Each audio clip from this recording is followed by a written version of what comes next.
Alrighty, hi Year 11. What we're going to do is move on to the next phase of this topic, which is all about the role of the government. So far we've been looking at the market by itself and how demand and supply interacts in order to make sure that we have efficient allocation of goods and services, and demanders and suppliers, as in consumers and businesses, get to sort of decide what gets produced, how much of it, and how much they will sell it for. And so we know that in reality, there is no such thing as a completely free of the government market economy. That doesn't exist. The closest we have gotten to it is Singapore or Hong Kong. They sort of have a bit of free reign there, but the government still gets involved. And what we're going to explore now is why exactly the government does get involved and why they do those certain things. And we're going to be looking at a really important concept of ceiling prices and price floors as well. But before we do that, we need to understand this concept of market failure and just understand the terminology of merit goods, public goods, and externalities. And so today's lesson is all about those three things and just defining what they are. And where you can find it in your syllabus is it's the alternative to market solutions. And this is the role of the government. And today we're going to be focusing on this dot point here. So we know that markets are very efficient and they can resolve the basic issues of how much to produce and what to produce. There is always more to the story. If the market is left to operate by itself, we can have some unsatisfactory and inefficient outcomes. It could mean that prices of goods and services could rise so much and only certain people could get access to it, and that would be the people who have the most amount of money. And that can significantly increase inequality in our society. The market price for goods and services might be considered too high or too low. So for example, there could be a really big supply of tobacco, and because there's so much of it, the price could be really low and really cheap, and then everyone would start smoking. So if the price of tobacco is so cheap and really low, then we would actually have really bad health outcomes within our country. And like I said before, if some things, say for example, healthcare is really, really expensive like it is in America, and they're seeing the consequences of that right now, then we'd end up with a situation where everyday people cannot afford healthcare. And that's obviously a terrible thing for your quality of life and for the economy as a whole. So the government has to intervene for these particular reasons. And the concept that we use to sort of explain all of this is known as market failure. And you need to know this definition really, really well.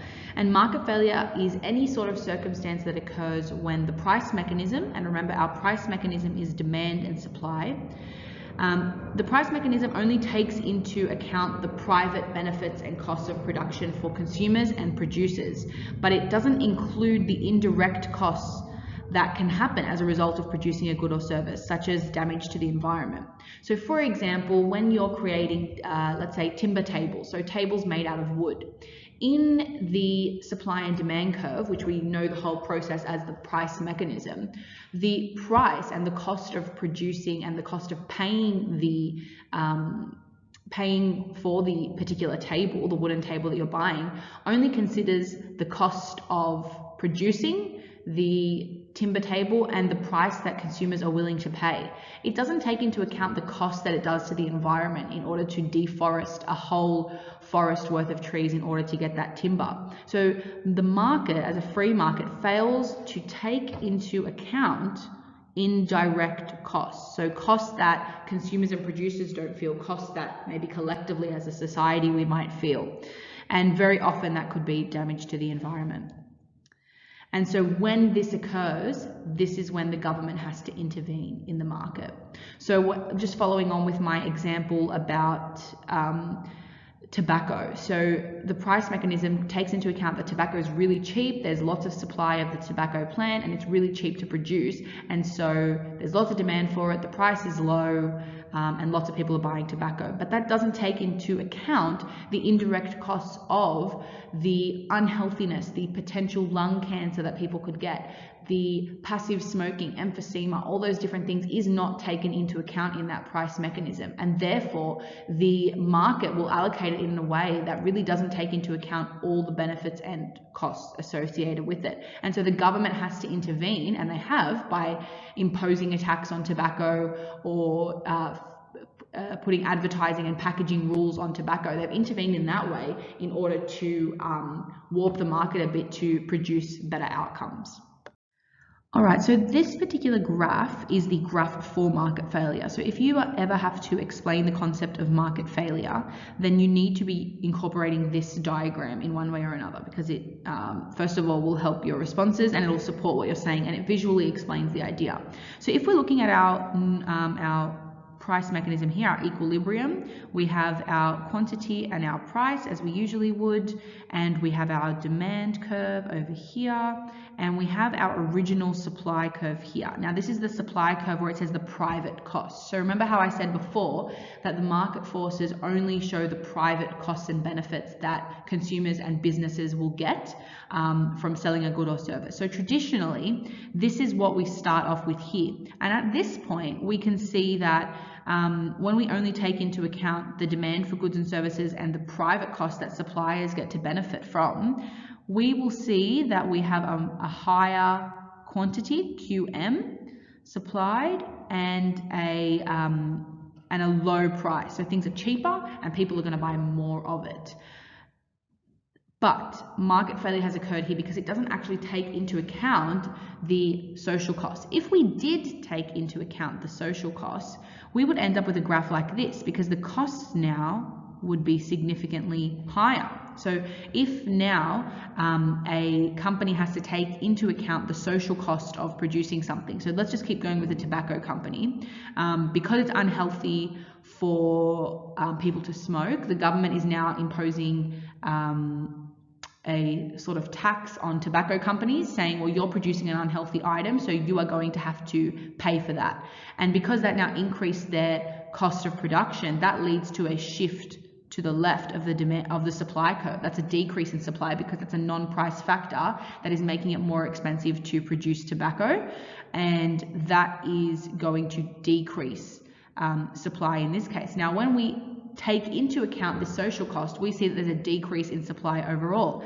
And so as a result, you see that your quantity has now decreased and we are charging a higher price for it as well. So once you take into account market failure, you'll see that less people will buy the good or service and it will become more expensive. But because we don't take it into account, we sit on the red lines and we end up with a situation where there's lots of it being produced and the price of it is lower. So this explains what market failure is. Now, just some terminology that you need to understand. There are certain goods and services that produce negative externalities. Now, negative externalities are negative costs that are associated with the production of a good or service. And we call them the externalities because they're not internalized. So these are negative costs that are experienced outside of the business. So I'll just write that here. So these are experienced outside of the business.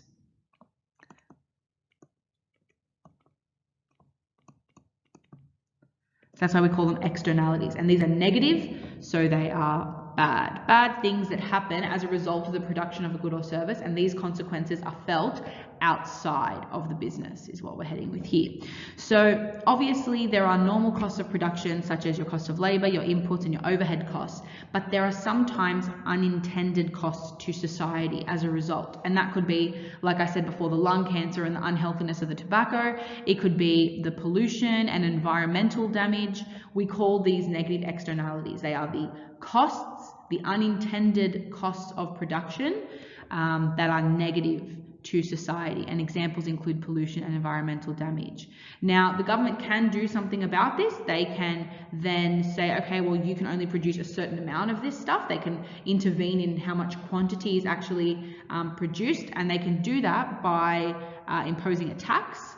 So that'll reduce production levels because now it's more expensive, or they actually put restriction law and say, hey, you can't do this, and that'll lead to a quota or a cap on the production. So a really good example of how they've done that is for children under the age of 18 years old.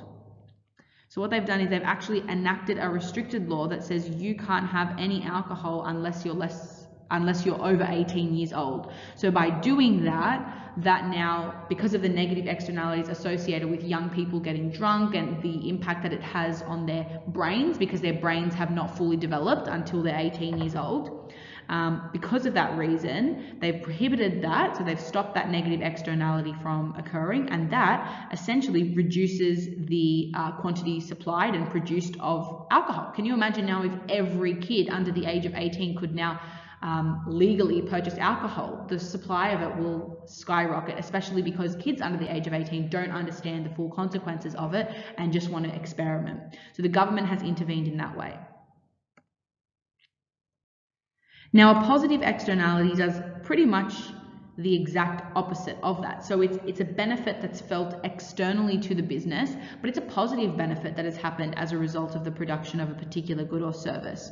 So they're the unintended benefits that come with such actions, and they are good benefits. We like them. Positive externalities are good. Now, there's not too many of them, but sometimes the government will intervene and actually want to encourage and make sure that these goods and services that produce these unintended consequences that are quite good for us, the government will actually get involved, and they might actually just start to produce these merit goods and services. They might actually provide them or subsidize other companies to do that as well. So when we've looked, so certain goods and services that could provide that is things like education. So for example, your education would be something that has a positive externality. So obviously when a business would provide education, so let's say for example, Trinity Grammar School provides education to all of you boys. Now obviously there is a benefit for you because you're receiving your education, and there's a benefit to the school because they get your fees, your school fees, and then they can pay employees and things like that. But there's also some outside benefits of education, and some of those outside benefits to education is that if we have a really good education system and institutions providing good education, there's a benefit in that we will have really well-informed citizens coming out of our schools, and that will help, leaders for the future, business people of the future, people who are going to contribute to society later on are now more well-educated, so that will lead to positive outcomes.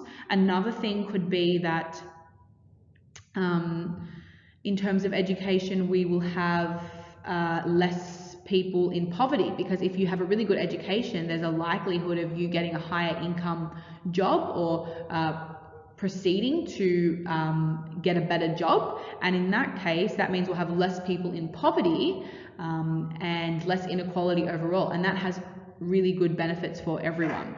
So these are external things that society feels as a result of education. So even though you might not have kids at all and send them to school, and you might not see the direct benefits or have to pay the supplier, you actually benefit from living in a society that has well-educated and well-informed citizens and people that could potentially be your politicians and making decisions for you in the future. So there are some things. Other things also include healthcare. So, having a really good healthcare system, if we have better healthcare overall, even if maybe you've never been to a hospital in your whole life, then you still benefit from the government providing or subsidizing hospitals, because that means that we have an overall healthier society. We won't have people who are diseased on the streets, which could then lead to a spread of diseases, etc., etc. So they're external benefits that you might get from, even though you might not actually use them. Just some other definitions, and you'll see merit goods just popped up in the other slide as well. So merit goods, these are the kinds of goods or services that are not produced in sufficient quantity by the private sector. So the private sector does produce them, but not sufficiently. There's not enough of it because there's not sufficient value on those goods that really will benefit the individual consumer. So for example, healthcare. There are more public hospitals and there are private hospitals, and the reason for that is that a hospital is really expensive to run, and you're not always going to have, not everyone in the population is going to go to a hospital. So because of that, it doesn't really benefit the business that much to supply it, but it's a really good product to have out there, to have healthcare, to have hospitals, for all the reasons that I just said before. If we have a healthier society, then that's better overall. So merit goods are goods that they do get produced by the private sector, but they're not produced in sufficient quantity. So what happens is the government intervenes and actually either produces it themselves, or they get it, or they subsidize that. So that is why the government produced public schools. So we have private school institutions like the one that you go to, but the government also produces public schools to make sure that there's sufficient quantity for everyone in society. And then they also give funding to private schools as well to make sure that they can continue to grow and facilitate so that we can get more students in these schools. Okay, so we're going to look at public goods, and this is another type of goods that essentially private firms do not produce at all. They are completely unwilling to produce that good or service, and that's usually because they can't exclude someone from using that good or service. So, for example, if you were to create a park, you can't really exclude someone from creating a park or from using your park unless you literally have barricades and security guards and things like that going on there. So that's why the government provides that good or service instead, and then everyone is able to use it and it's for free. The same thing goes for national defense. If you created a national defense team to defend Australia from a World War III or whatever it is that could happen, every single person would benefit from that. So why would anyone pay you? If you have a defense team and maybe one person pays you, gives you millions of dollars and you defend Australia from a war, that's great. But if that defense team has already been implemented, no one else is going to pay for that because they're going to benefit and they're not even going to have to pay for it. So that's why you wouldn't want to produce it, because you can't exclude people from using that particular good or service, and no one really is going to pay you for it. There's not much benefits as a result of that. And for that reason, that is why the government intervenes. And you'll notice with a lot of these public goods, they also tend to require a lot of upfront costs and infrastructure associated with them that would be really difficult for you to enter into the market. So it's really expensive for you to enter into the market, a lot of upfront costs associated with it. And because whatever you're producing would benefit everyone and you can't really exclude anyone from it, then you really wouldn't get paid by some people but still have to offer the good or service and not get as much pay in return. So for that reason, that is why private firms are unwilling to provide that good or service, and the government steps in that case.